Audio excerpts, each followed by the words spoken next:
திருமணமான அத்தனை சுமங்கலி பெண்களும் எடுத்துக்க வேண்டிய ஒரு அற்புதமான விரதம்.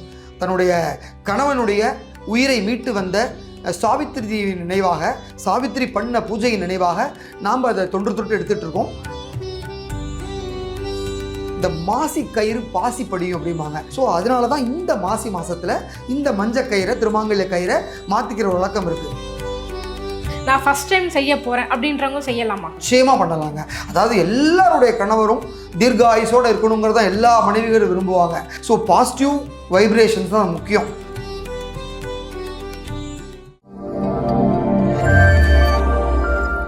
ஃபுல் ஆன் பக்தி நேயர்களுக்கு வணக்கம். இன்னைக்கு வந்து பார்த்தீங்க அப்படின்னா காரடையான் நோன்பு. இந்த காரடையான் நோன்பு என்ன விஷயம், இந்த காரடையான் நோன்பு எடுக்கிறதுனால நமக்கு நடக்க போகிற நன்மைகள் என்ன அப்படிங்கிறத பற்றியும், இந்த காரடையான் நோன்புடைய சிறப்புகள் அப்படிங்கிறத பற்றியும் தெரிஞ்சுக்க போகிறோம். அதை பற்றி விளக்கமாக நம்மளுக்கு சொல்ல வந்திருக்கிறாங்க குருக்கள் திரு விஜயானந்த் அவர்கள். வாருங்கள் பேசுவோம். வணக்கம் சார். வணக்கம் கவிதா. ஃபுல் ஆன் பக்தி நேயர்களுக்கு என்னுடைய அன்பார்ந்த நமஸ்காரம். ஒரு அற்புதமான நாள், உங்களை சந்திக்கிறதுல ரொம்ப மகிழ்ச்சி. இந்த நாளைய தானே பார்த்தீங்கன்னா காரடையார் நோன்பு அப்படின்னு சொல்லியிருப்பாங்க. இதை பற்றி பெரிய அவேர்னஸ் இருக்குமா அப்படிங்கிறது தெரியல. ஆனால் வந்து பெண்கள் வந்து வருஷத்தில் ஒரு 3 நோன்பு முக்கியமாக எடுத்துக்கணும்னு சொல்லியிருக்கு. ஒன்று வந்து வரலட்சுமி நோன்பு, அதாவது இந்த ஆவணி மாதத்தில் வரக்கூடிய ஒரு வெள்ளிக்கிழமையில் மகாலட்சுமியை நினச்சி விரதம் இருந்து அதை கட்டிக்கக்கூடிய ஒரு நோன்பு தான் வரலட்சுமி நோன்பு. அது எல்லாருமே எடுத்துக்குவோம். அதுக்கப்புறம் பார்த்திங்கன்னா ஐப்பசி மாதம் அமாவாசையில் இந்த தீபாவளி அன்னைக்கு கேத்தார கௌரி விரதம் அப்படிங்கிற பேர், அதாவது பரமேஸ்வரனுடைய பதியாக இருக்கக்கூடிய பார்வதி தேவியை நினச்சி அன்றைக்கி எடுத்துக்கக்கூடியது அந்த விரதம். அது பெரும்பாலான வீடுகளில் 90% மக்கள் எடுத்துக்கக்கூடிய விரதம் அந்த கேத்தார கௌரி விரதம்.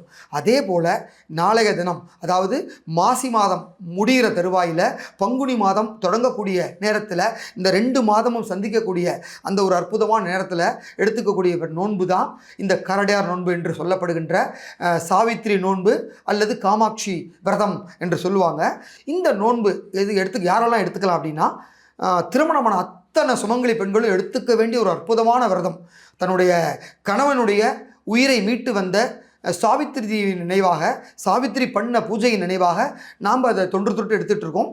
அந்த விரதத்தை எடுத்துக்கிறதுனால நம்மளுடைய கணவனுடைய ஆயுள் ஆரோக்கியம் மேம்படும், நம்ம தீர்க்க சுமங்கலியாக இருக்கும் அப்படிங்கிற ஒரு நல்ல விஷயத்துக்காக இந்த நோன்பு எடுத்துக்கிறோம். பொதுவாக ஒரு பழமொழி சொல்லுவாங்க, இந்த மாசி கயிறு பாசி படியும் அப்படிம்பாங்க. அப்படின்னா மாசி மாதத்தில் திருமாங்கல்யம் கழுத்தில் இருக்குன்னா அந்த மஞ்சள் கயிறு வந்து பாசி படிகிற அளவுக்கு ஆகுமா.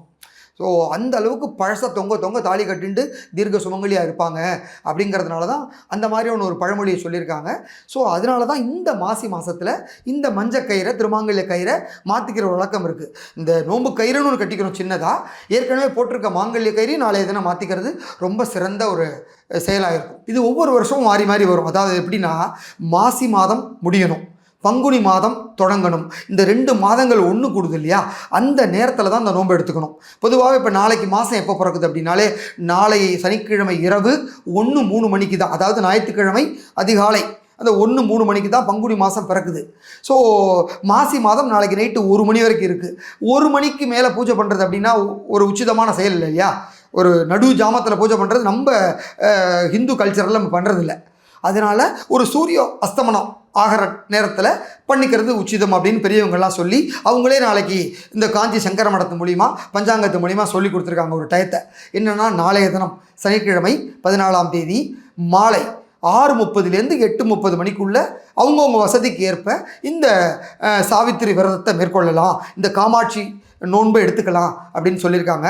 அதாவது கரெக்டாக சொல்லணும் அப்படின்னாலே 7:30 8:30 மணி வரை சந்திர ஹோரையில் இந்த நோன்பை எடுத்துக்கிட்டு அந்த அந்த சரடை நம்ம கழுத்தில் கட்டிக்கலாம். அதாவது திருமணமான பெண்கள், அதாவது நம்ம வீட்டில் கன்னியா குழந்தைங்க இருக்குதுன்னு வச்சுங்களேன், சின்ன பெண் குழந்தைங்கள்லாம் இருக்குது, திருமணமாகாத பெண் குழந்தைங்கள்லாம் இருக்குது அப்படின்னா அந்த பெண் குழந்தைகளும் நினச்சி கட்டிக்கலாம். சாவித்திரியையும் பார்வதி தேவியை நினச்சி கட்டிக்கலாம், காமாட்சியை நினச்சி கட்டிக்கலாம்.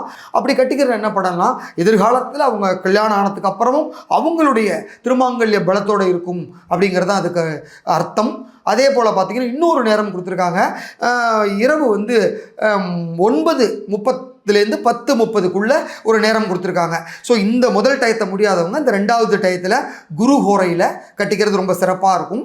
இந்த 2 டயத்தில் நோன்பு கட்டிக்கலாம். இந்த நோன்புக்கு என்னென்னலாம் பண்ணணும் அப்படின்னாலே, நம்ம வீட்டில் இந்த மஞ்சள் கயிறு ஒன்று இருக்கும் இல்லையா, இதுக்குன்னே விற்கும் கடைகள் எல்லாம், நோம்பு கயிறுன்னு பேர். அந்த கயிறை ஒரு 4-5 வாங்கி வச்சுக்கணும். அந்த கயிறோட நடுவில் ஒரு சின்ன மல்லிகை பூ, ரோசாப்பூ, ஏதாவது ஒரு பூவை கட்டி வச்சுக்குவாங்க. ஆல்ரெடி கட்டி வச்சுக்கணும் பூஜை ஆரம்பிக்கிறதுக்கு முன்னாடி. இந்த காலத்தில் விளைஞ்ச அந்த நெல்லுலேருந்து இடித்த பச்சை அரிசி எடுத்துக்குவாங்க. இப்போ ஏதோ ஒரு கடையில் வாங்கின ஒரு பச்சை அரிசி, அதில் இடித்து ஒரு வெள்ளை அடை மாதிரி ஒன்று பண்ணுவாங்க. அந்த அடையில் வந்து கொஞ்சம் காரமணியும் சேர்த்து அதை வேக விட்டு ஒரு அடை மாதிரி தட்டி வச்சுக்குவாங்க. அதுக்கப்புறம் உருகாத வெண்ணெய், அந்த வெண்ணெயும் கொஞ்சம் வாங்கி வச்சுக்கணும். ஸோ நுனி வாழை இலையை கிழக்க முகமாக போட்டு அதில் 2 வெள்ளை அடையை வச்சு அது ஓரத்தில் கொஞ்சோண்டு உருகாத வெண்ணெயை வைக்கணும்.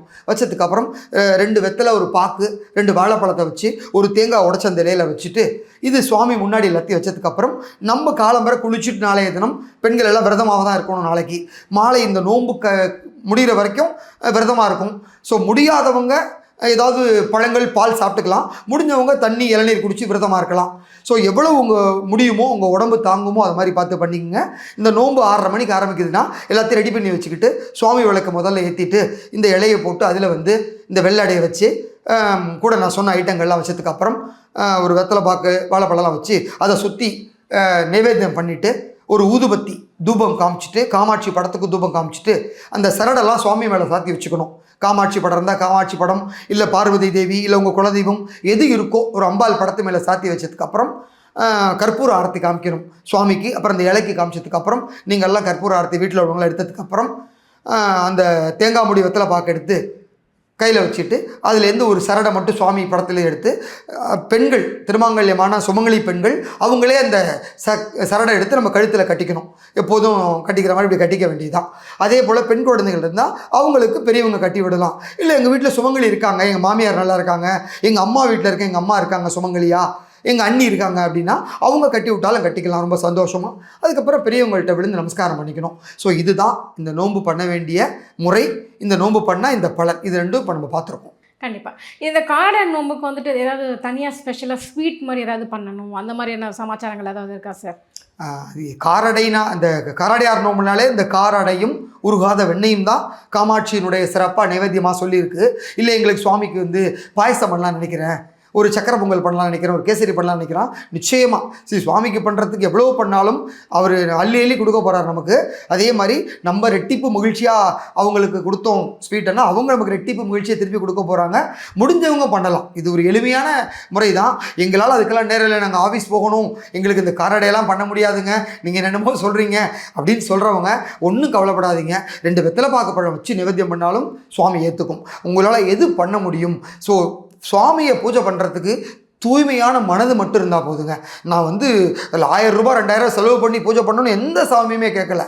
நீங்கள் 1 ரூபாய்க்கு ஒரே ஒரு ரோஸ் வச்சு பூஜை பண்ணால் கூட போகும். இல்லை எங்கள் வீட்டிலே இருக்குங்க 2 அரளி பூனா அதை வச்சு பூஜை பண்ணால் கூட போதும். நீங்கள் பூஜை பண்ணணுங்கிற மனசு தான் வேணும். உங்கள் பூஜை பண்ணுறதுக்கு அந்த எண்ணம் தான் வேணும். சரி, ஓகே. காரடையான் நோம்பு வந்து இப்போ நான் முதல் முறையாக எடுக்க போகிறேன் அப்படின்னு இருக்கிறவங்க எடுக்கலாமா? அதாவது பரம்பரையாக எடுக்கிறவங்க அதை மட்டும்தான் எடுக்கணுமா? இல்லை வந்து இந்த விஷயம்லாம் கேள்விப்பட்டுட்டே எனக்கு ரொம்ப பிடிச்சிருக்கு, நான் ஃபஸ்ட் டைம் செய்ய போகிறேன் அப்படின்றவங்க செய்யலாமா? நிச்சயமாக. நான் சொன்ன மாதிரி இது வந்து ஒரு சாவித்திரி எடுத்த விரதம். இது நடந்து எத்தனையோ 100 ஆண்டுகளுக்கு முன்னாடி நடந்த ஒரு விஷயம். அன்னிலேருந்து சாவித்திரி பண்ண பூஜையை நம்ம தொடர்ந்து நம்ம ஒரு அப்படியே பரம்பரையாக பண்ணிட்டு வந்துட்டுருக்கோம். அதுதான் ஐதீகமான ஒரு நோன்பு. இப்போ எங்களுக்கு அதை பற்றி முன்னாடி தெரியல, இப்போ தான் தெரியுதுங்க யூடியூப் மூலிமா 2 பேர் சொல்லி கேள்விப்பட்டிருக்கேன். நான் பண்ணலாமா? நிச்சயமாக பண்ணலாங்க. அதாவது எல்லாருடைய கணவரும் தீர்க்க ஆயுசோடு இருக்கணுங்கிறது தான் எல்லா மனைவிகளும் விரும்புவாங்க. தான் ஸ்பூம் பொட்டோடு இருக்கணும் அப்படின்னா எந்த பொண்ணும் நாசமாக போகணும்னு யாருமே நினைக்க மாட்டாங்க. அந்த மாதிரி ஒரு எண்ணம் இருந்தாலே நம்ம நல்லா இருக்க முடியாது. ஸோ பாசிட்டிவ் வைப்ரேஷன்ஸ் தான் முக்கியம் பூஜைக்கு தேவையானது சுவாமியை. அதனால் எனக்கு பண்ணணும் அப்படின்னா நிச்சயமாக உங்கள் குலதெய்வத்தை மனசில் நினச்சிக்கிட்டு நீங்கள் தாராளமாக நாளைய தினம் இந்த விரதத்தை எடுத்துக்கலாம். இல்லைங்க எங்கள் பெரியவங்க வீட்டில் தான் சொல்லுவாங்க அப்படின்னா ஒரு சின்ன மன சஞ்சலம் இருக்குங்க எடுத்துக்கிறதுக்கு அப்படின்னா ஒன்றுமே இல்லை, ஒரு பூவோ இல்லைன்னா செய்யலாமா வேண்டாமான்னு ஒரு எழுதி சுவாமி முன்னாடி போட்டு பார்த்துருங்க. சுவாமிகிட்ட உங்களுக்கு உத்தரவு வந்ததுன்னா நீங்கள் தாராளமாக எடுத்துக்கலாம் அந்த நோன்பை. கண்டிப்பாக சார். ஸோ காரடையான் நோம்பு பற்றி நிறைய விஷயங்கள் வந்து நாங்கள் தெரிஞ்சுக்கிட்டோம் இந்த காணொளி மூலமாக. யாரெல்லாம் எடுக்கலாம், எப்படியெல்லாம் செய்யலாங்கிறத ஒரு நல்ல ஒரு விளக்கத்தோடு சொன்னீங்க. எங்கள் கேள்விகளுக்கு ரொம்ப சிறப்பாக பதில் சொன்னீங்க. ரொம்ப நன்றி. நன்றி.